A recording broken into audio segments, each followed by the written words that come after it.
राघव ने जैसे ही सीढ़ियों से गिरी हुई सिया को देखा तो राघव दौड़ता हुआ सिया के पास आया। राघव ने देखा कि सिया के माथे पर चोट लगी हुई थी, जिससे खून बह रहा था।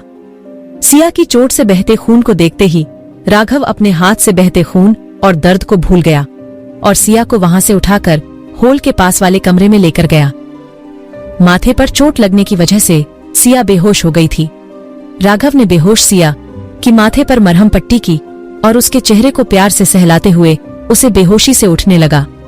लेकिन सिया ने जब कोई जवाब नहीं दिया तो राघव जोर जोर से चिल्लाने लगा, शांता शांता शांता। राघव के घर की वही नौकरानी थी जो कुछ देर पहले सिया को राघव के कमरे में लेकर गई थी। शांता ने जैसे ही राघव के चिल्लाने की आवाज सुनी तो वो दौड़ती हुई उस कमरे में आई जहां राघव और सिया थे। राघव ने शांता को देखते ही ऊंची आवाज में चिल्लाते हुए कहा, कहाँ थी तुम? मैंने तुम्हें यहाँ सिया मेम साहब का ख्याल रखने के लिए रखा है, तो कहाँ चली गई थी? तुमने उसका ख्याल क्यों नहीं रखा? देखो उसे कितनी चोट लगी है। सिया के माथे पर लगी चोट देखकर शांता ने सिर झुकाकर कहा, माफ करना साहब, मैंने सोचा सिया मेम साहब आपके कमरे में है इसीलिए मैंने ध्यान नहीं दिया, लेकिन अभी मैं आ गई हूँ तो मैं उन्हें संभाल लूंगी, आप जाइए। शांता की बात का जवाब देते हुए राघव ने कहा, नहीं, मैं सिया को इस हाल में छोड़कर कहीं नहीं जाने वाला। तुम एक काम करो, चुन्नीलाल से बोल दो, तब तक मैं हूँ सिया का ख्याल रखने के लिए। राघव के कहते ही नौकरानी वहां से चली गई, लेकिन सिया की चाची अभी भी वही सीढ़ियों के पास खड़ी होकर कुछ सोच रही थी। फिर अचानक से कुछ सोचते हुए वो सिया के कमरे में आई और अपनी आंखों को मसलते हुए रोने का दिखावा करते हुए बोली, हाय, मेरी बच्ची को कितनी चोट लग गई। क्या जरूरत थी तुझे मुझसे डरने की? अरे मैं कोई तेरी दुश्मन थोड़े ही ना हूँ। सिया की चाची आगे कुछ बोलती उससे पहले ही राघव ने चिल्लाते हुए कहा, मेरे सामने ये ड्रामा करने की कोई जरूरत नहीं है।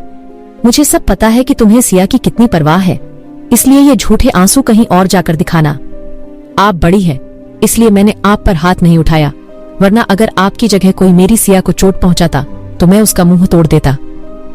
राघव का गुस्सा देखकर सिया की चाची डर गई और अपने मुंह पर हाथ लगाते हुए सोचने लगी, अगर मैंने और ड्रामा किया तो कहीं सिया का ये पागल आशिक सच में मेरा मुंह न तोड़ दे। अरे नहीं नहीं, अपना मुंह तोड़वाने से अच्छा तो मैं यहाँ से कट लेती हूँ। और इतना सोचकर सिया की चाची सुरेखा दबे पैरों राघव और सिया के कमरे से निकलकर वापस हॉल में आ गई और वहां बैठकर सिया के होश में आने का इंतजार करने लगी। कुछ देर में डॉक्टर आ गया और उसने सिया का चेकअप करके इलाज किया। सिया की जांच करने के बाद डॉक्टर ने राघव से कहा, देखिए, घबराने की कोई बात नहीं है, मैंने पेशेंट को इंजेक्शन दे दिया है और अब वो बिल्कुल ठीक है।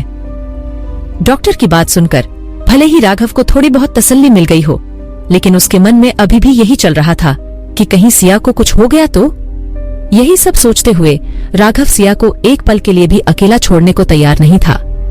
राघव सिया के पास बैठकर उसके सिर को सहलाते हुए सिया की तरफ निहारे जा रहा था। तभी राघव के पास आईपीएस सुमेर देशमुख का कॉल आया। उन्होंने राघव को नंदिनी त्रिपाठी के केस से जुड़े हुए कुछ सवालों के जवाब जानने के लिए पुलिस स्टेशन बुलाया। राघव अपनी सिया को छोड़कर जाना तो नहीं चाहता था, लेकिन फिलहाल उसका पुलिस स्टेशन जाना बहुत जरूरी था, इसलिए राघव तुरंत आईपीएस देशमुख से मिलने के लिए निकल गया। इधर बिस्तर पर सो रही सिया को काफी दूर पहले ही होश आ चुका था, लेकिन वो बस राघव का अपने लिए वो प्यार देखना चाहती थी जो राघव अब उससे छुपा रहा था। अब सिया को पता चल चुका था कि राघव के मन में उसके लिए कोई गुबार नहीं, इसलिए वो अपने बिस्तर से उठी और राघव को मनाने के बारे में सोचने लगी। तभी सिया को याद आया कि राघव को उसके हाथ का बना खाना बहुत पसंद है, इसलिए अपने माथे की चोट को इग्नोर करते हुए सिया बिस्तर से उठी और राघव के लिए उसका मनपसंद खाना बनाने की तैयारी में जुट गई। सिया बहुत अच्छा खाना बनाती थी, इसीलिए तो इतने बड़े रेस्टोरेंट में कुक का काम करती थी, इसलिए उसने मिनटों में ही राघव के लिए बहुत सारा लजीज खाना तैयार कर दिया। राघव पुलिस स्टेशन से अपने दोस्त विक्रम के साथ आया। विक्रम सिया और राघव दोनों का ही कॉमन फ्रेंड था, इसलिए विक्रम को देखते ही सिया ने उसे भी खाना खाने को ऑफर किया। तो विक्रम ने सिया से पूछा, तूने बनाया है खाना? विक्रम की बात का जवाब देते हुए सिया ने जैसे ही हाँ में अपना सिर हिलाया तो विक्रम खुशी के मारे उछलते हुए बोला, अगर तूने बनाया है तो मैं ये खाना हरगिज नहीं छोड़ने वाला। अब मेरा मुंह क्या देख रही है, जल्दी ला यार। वैसे भी मैं सुबह से भूखा हूँ, पेट में चूहे दौड़ रहे हैं। तेरा राघव खाए ना खाए, मैं तो तेरे खाने को नहीं छोड़ने वाला। विक्रम की बात सुनकर सिया ने हंसते हुए कहा, अरे हाँ बाबा, तेरा जितना मन करे उतना खा। वैसे एक बात बताऊं, मैंने सारा खाना राघव की पसंद का बनाया है। आई एम श्योर तुम्हें भी पसंद आएगा। इतना कहकर सिया ने राघव और विक्रम दोनों के लिए डाइनिंग टेबल पर खाना परोस दिया।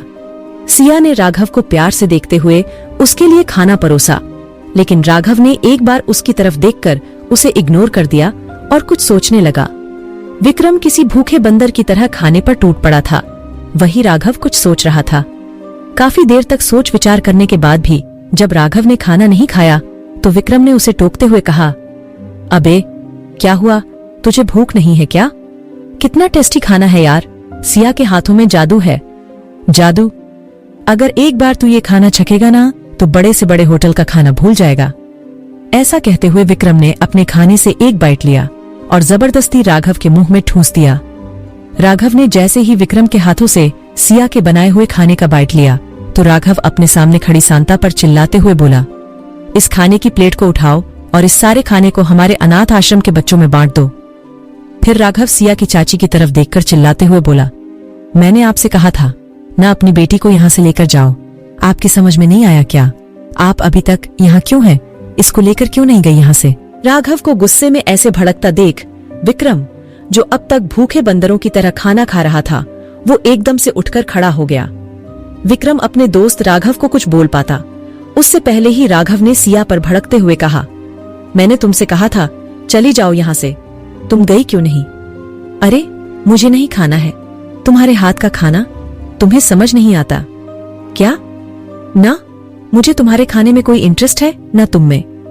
तुम अगर मेरे लिए कुछ करना चाहती हो तो मुझ पर मेहरबानी करो और चली जाओ यहाँ से। राघव को इतने गुस्से में चिल्लाते हुए देखकर सिया डर गई और रोती हुई वहां से अपने कमरे में चली गई। दूसरी तरफ खड़ी सिया की चाची भी राघव से डरते हुए वहां से उठकर सिया के कमरे की तरफ चली गई। तभी विक्रम ने राघव को सवालिया नजरों से देखते हुए बोला, ये क्या बदतमीजी है राघव? तू सिया के साथ ऐसा रूड बिहेव कब से करने लग गया? तूने उसके साथ ऐसा कैसे किया? उस बेचारी ने इतने दर्द में होने के बावजूद तेरे लिए इतना अच्छा खाना बनाया, इतने पकवान बनाए ताकि तेरा मूड अच्छा हो जाए, और तूने उसके खाने को बांट दिया। क्यों राघव, तुझे क्या हो गया है यार? आखिर राघव सिया के साथ इतना रूडली बात क्यों कर रहा था? जब राघव को सिया के दूर जाने से इतना फर्क पड़ता था तो वो उसे अपने आप से दूर जाने के लिए क्यों कह रहा था? ऐसी क्या वजह थी जो राघव सिया से दूर होना चाहता था? जानने के लिए सुनते रहिए secret of devil only on pocket FM पर।